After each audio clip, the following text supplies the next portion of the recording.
Last time NTPC का paper 2016 में हुआ था, तो 2016 में टोटल जो पेपर हुए थे वो लगभग 32-33 थे। हमारे पास 30 पेपर हैं जो कि डेली एक एक पेपर आपके साथ डिस्कस कर रहे हैं। तो जो भी स्टूडेंट एनटीपीसी या ग्रुप डी की तैयारी कर रहा है वो इन पेपर को जरूर ही सॉल्व करे। अगर वो इस पेपर को सॉल्व कर लेता है तो ग्रुप डी का पेपर वो इजीली सॉल्व कर सकता है, क्योंकि ग्रुप डी का जो स्टैंडर्ड है वो थोड़ा कम है एनटीपीसी की कंपेरिजन में। तो स्टार्ट करते हैं अपने पहले क्वेश्चन से। तो यहाँ पर पहला क्वेश्चन है 37, फिर है 65 और 51, आगे है क्वेश्चन मार्क। यहाँ पे हमको अगला टर्म निकालना है। तो यहाँ पर देखिए 37 और 65 दोनों में क्या रिलेशन है, +28 किया गया है। इसी तरीके से आपको जो है 51 में +28 करना है। 51 में आप अगर +28 करोगे तो कितना आ जाएगा, 79। तो इसका जो है डी ऑप्शन करेक्ट हो जाएगा। अगला क्वेश्चन है 2 दर्जन किताबों और 16 नोटबुक को इस प्रकार वितरित किया जाना है कि वितरण के बाद कोई भी पुस्तक ना बचे। 2 दर्जन किताबें यानी कि 24 किताबें और 16 नोटबुक, 24 किताबें हो गई, 16 नोटबुक हो गए। कह रहे हैं कि किताबों और नोटबुक के अधिकतम कितने सेट बनाए जा सकते हैं। तो यहाँ पे आपको जो है HCF निकालना है, तो इसका जो है HCF कितना हो जाएगा, 8 हो जाएगा। तो यही वो अधिकतम सेट हैं जो बनाए जा सकते हैं। तो इसका जो है सी ऑप्शन राइट हो जाएगा। अगला क्वेश्चन है 10,000 रुपए का 10% वार्षिक ब्याज की दर से 3 वर्ष का चक्रवृद्धि ब्याज ज्ञात कीजिए। तो आप फार्मूला से इसका जो है वैल्यू निकाल सकते हो, कोई दिक्कत नहीं है। लेकिन अगर आप इसको जल्दी करना चाहते हो तो आपको पता होना चाहिए, देखिए यहाँ पे जो 10% R बराबर 10% है, ये एसएससी में बहुत ज़्यादा बार पूछा जाता है। क्वेश्चन जो है R बराबर 10 से आता है या 5 से आता है, यही दो ज़्यादातर पूछे जाते हैं। तो अब आपको एक कॉन्सेप्ट पता होना चाहिए, R बराबर 10% के लिए आपको इफेक्टिव रेट पता होना चाहिए, कितना होता है 33.1%। यानी 10,000 रुपये का आप 33.1% निकाल दोगे, आपका चक्रवृद्धि ब्याज सीधे आ जाएगा। तो किस तरीके से करना है, 10,000 और इसका 33.1%।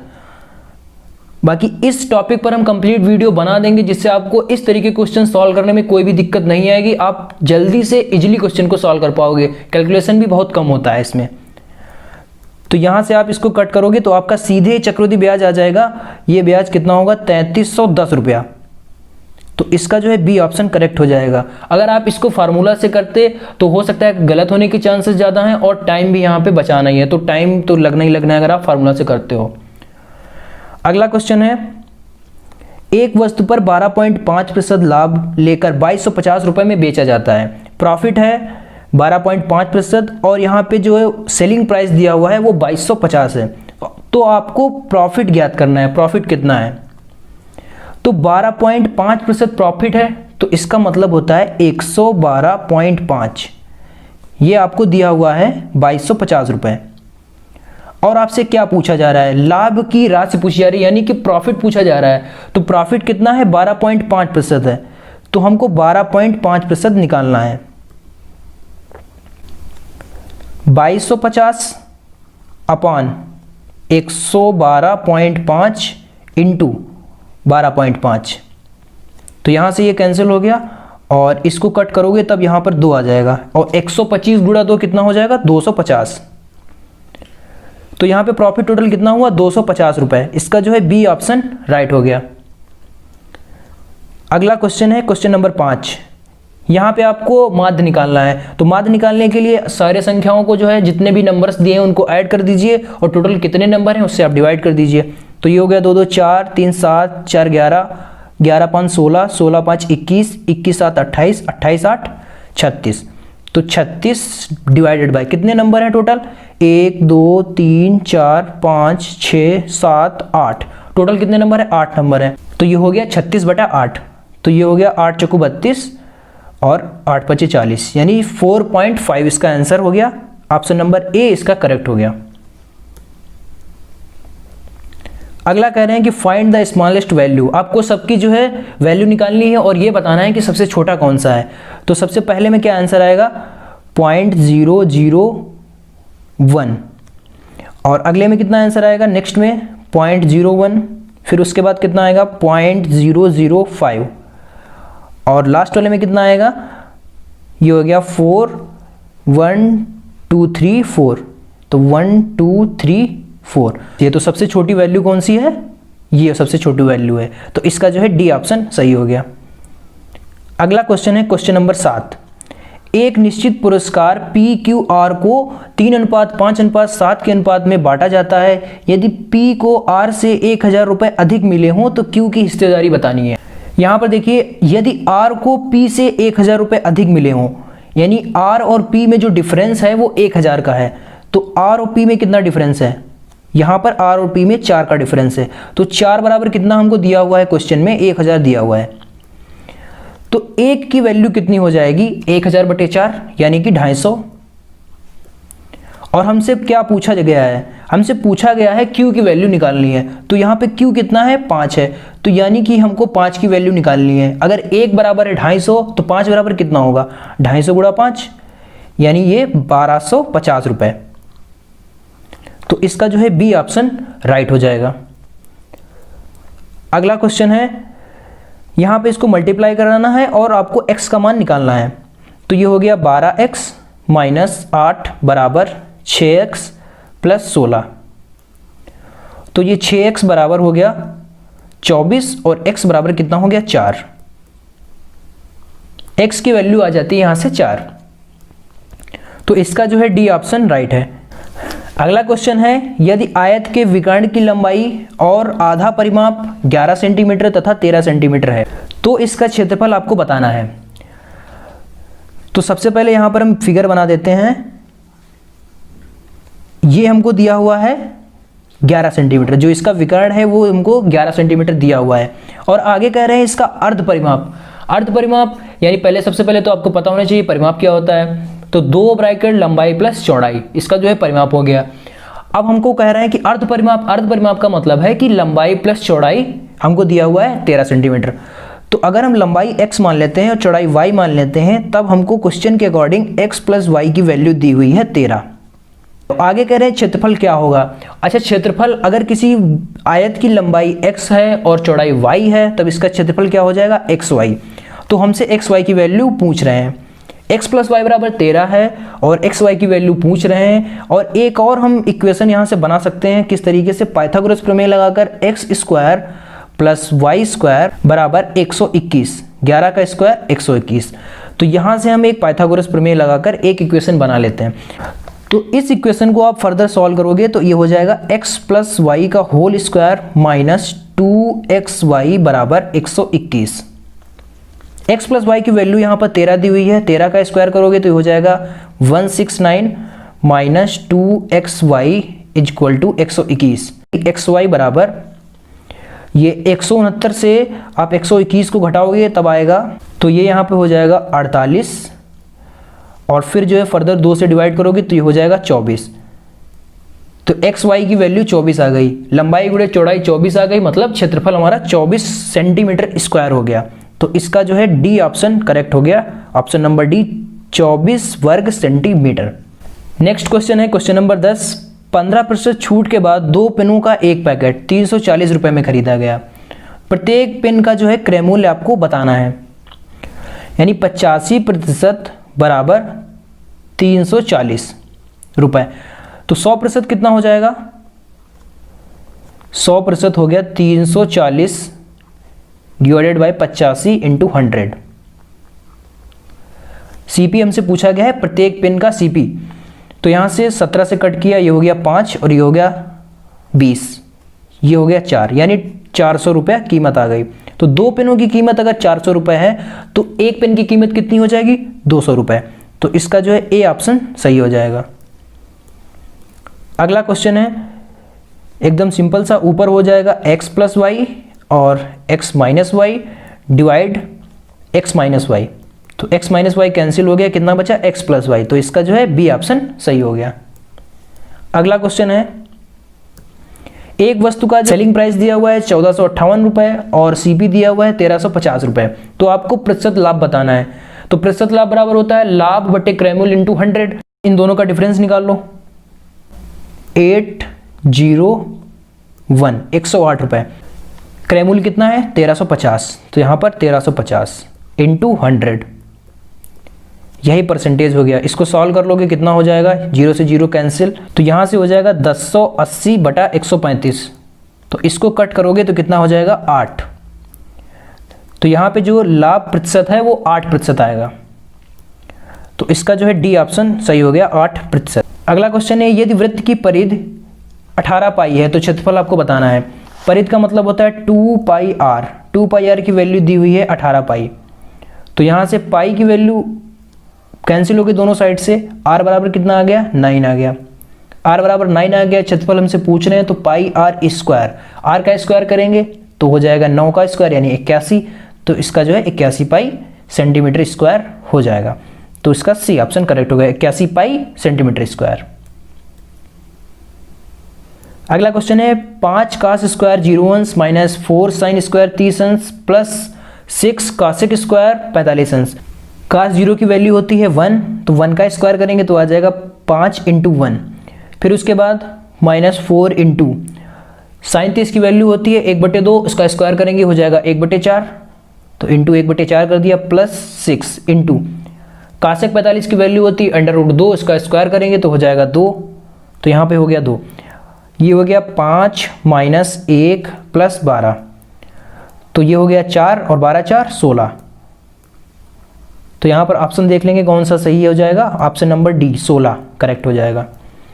अगला क्वेश्चन है, एक आदमी 8 बजे अपनी यात्रा को 8 किलोमीटर/आवर की स्पीड से शुरू करता है और 24 किलोमीटर दूर जाता है और आपको बताना है कि वो कितने टाइम पर वहाँ पहुँचेगा।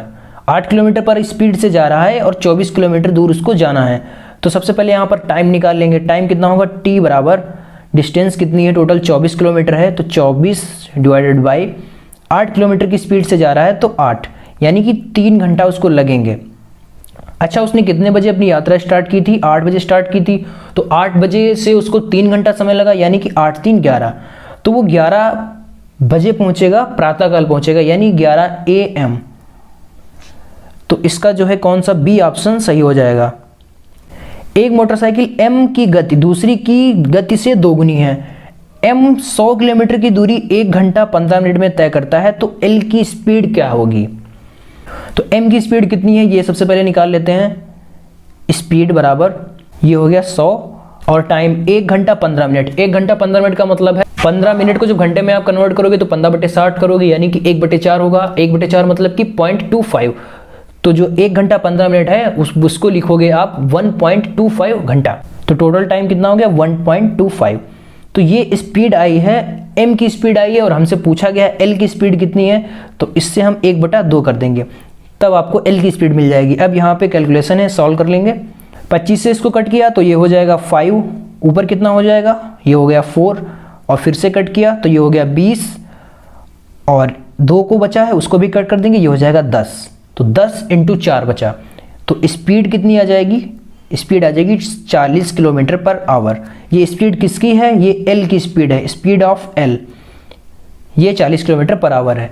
दूसरे की अगर पूछी जाएगी तो वो हो जाएगा 80, लेकिन हमसे l की ही पूछ रहे हैं, तो l की स्पीड कितनी है 40 किलोमीटर/आवर। अगला क्वेश्चन है, a² + b² की वैल्यू है, a - b की वैल्यू है, आपको ab की वैल्यू निकालनी है। अभी एक क्वेश्चन हमने सॉल्व किया था जिसमें विकर्ण दिया हुआ था, उसी तरीके का क्वेश्चन है। a² + b² दिया हुआ है, a - b दिया हुआ है और आपको a × b निकालना है। सेम टू सेम उसी तरीके का क्वेश्चन है। तो यहाँ पर a² + b² बराबर 80 दिया हुआ है, तो आपको इसको a - b के फॉर्म में तोड़ना है, तो ये हो जाएगा a - b का होल स्क्वायर। फिर इसको जो है +2ab बराबर 80, इतना कर सकते हैं।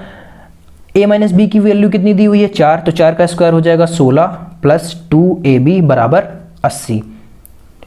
तो 2ab बराबर कितना हो जाएगा 64, तो ab बराबर कितना हो जाएगा 32। ab बराबर 32 आ गया, तो इसका जो है डी ऑप्शन करेक्ट हो गया। अगला क्वेश्चन है क्वेश्चन नंबर 20। m एक काम को 5 दिनों में करता है, r उसी काम को 20 दिनों में करता है, दोनों मिलकर उसी काम को कितने दिनों में खत्म करेंगे। जैसा कि हम पहले भी बता चुके हैं, टाइम एंड वर्क का ऐसा कोई भी पेपर नहीं है जिसमें क्वेश्चन ना पूछा जाता हो। टाइम एंड वर्क पर ऑलरेडी एक पूरा वीडियो बना दिया है जिसमें सारे इंपॉर्टेंट क्वेश्चन को डिस्कस किया हुआ है। अगर आपने अभी तक नहीं देखा है तो आई बटन पर क्लिक करिए या फिर डिस्क्रिप्शन बॉक्स में आपको लिंक मिल जाएगा, वहां आप जरूर देख लीजिए।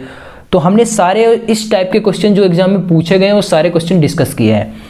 तो इस क्वेश्चन को यहाँ पर सॉल्व करेंगे। एम एक काम को 5 दिनों में कर रहा है, आर कर रहा है 20 दिनों में, तो ये हो गया 5 दिन और ये कर रहा है 20 दिन। तो दोनों मिलकर इसी काम को कितने दिनों में करेंगे? तो एलसीएम निकालेंगे, जो एलसीएम होता है वही टोटल काम हो जाता है। एलसीएम 5 और 20 का 20 हो गया। अब यहाँ एफिशिएंसी निकालेंगे, 20/5, इसकी एफिशिएंसी हो जाएगी 4 और इसकी एफिशिएंसी कितनी हो जाएगी? 20/20 यानी कि 1। अब टोटल काम है 20, दोनों मिलके कर रहे हैं यानी 4 + 1, एफिशिएंसी ऐड हो जाएगी, 5 से डिवाइड करेंगे तो कितना आंसर आ जाएगा? 4 दिन। तो इसका जो है ए ऑप्शन करेक्ट हो जाएगा। अगला क्वेश्चन है 5 में से 4 क्रिकेट खिलाड़ी क्रमशः 13, 9, 5, 11 पारी खेल चुके हैं। अगर डाटा सेट का माध्य 9 हो तो 5वें खिलाड़ी द्वारा खेली गई पारियों की संख्या कितनी होगी? तो सबसे पहले आप यहाँ पर ऐड करके देख लीजिए कितना होगा। यहाँ पर 13 9 हो गया 22, 22 5 27 और 27 और 11 हो जाएगा 38। तो 38 टोटल हो चुका है और हम मान लेते हैं 5वें जो खिलाड़ी ने पारियां खेली x खेली हैं, तो 38 + x टोटल कितने खिलाड़ी हो चुके हैं? 5 हो चुके हैं, डिवाइडेड बाय 5 और माध्य आपको दिया हुआ है 9, तो यहाँ पर 9 कर देंगे। यहाँ से आप x की वैल्यू निकाल सकते हो, कितनी हो जाएगी? 45 - 38, तो इसको घटाओगे तो आपका आंसर हो जाएगा 7। x की वैल्यू आ जाती है 7, तो इसका जो है सी ऑप्शन करेक्ट हो गया। अगला क्वेश्चन है निम्न में से कौन से क्वाड्रेंट में ये -4 -3 स्थित है? क्वेश्चन में हमसे पूछा गया -4, -3, दोनों माइनस वाले हैं, तो दोनों माइनस वाले किस में आ रहे हैं? थर्ड में आ रहे हैं, तो इसका जो है सी ऑप्शन राइट हो जाएगा। अगला क्वेश्चन है क्वेश्चन नंबर 23। तो यहाँ पर 2 × 64 × 9 बटे 3 × 16, तो 16 × 64 और ये 3 यहाँ पर 3 बचा, 12 दूनी 24, तो इसका जो है ए ऑप्शन सही हो जाएगा। आगे है क्वेश्चन नंबर 24। यदि 5 आदमी एक काम को 9 दिनों में करते हैं तो 3 आदमी उसी काम को कितने दिनों में करेंगे? टाइम एंड वर्क का फिर से एक क्वेश्चन आ गया। इन सारे क्वेश्चन को हम ऑलरेडी डिस्कस कर चुके हैं, आपको फिर से बोल रहे हैं, अगर नहीं देखा है तो ये वीडियो जरूर देख लीजिएगा जो आपको आई बटन पे दिख रहा है। 5 आदमी एक काम को 9 दिन में कर रहे हैं, तो एक आदमी कितने दिनों में करेगा? 9 × 5। हमसे पूछा गया है 3 आदमी का, तो डिवाइड बाय 3, तो यहाँ से इसको कट करेंगे, कितना आ जाएगा? 15 दिन, तो इसका जो है सी ऑप्शन सही हो गया। अगला क्वेश्चन है एक नर्सिंग होम में 27 में से एक नर्स ने इस्तीफा दे दिया है। यदि रोगियों के अनुपात में और स्टाफ नर्स के अनुपात में 1:6 का अनुपात हो तो अधिकतम कितने मरीजों को भर्ती कराया जा सकता है?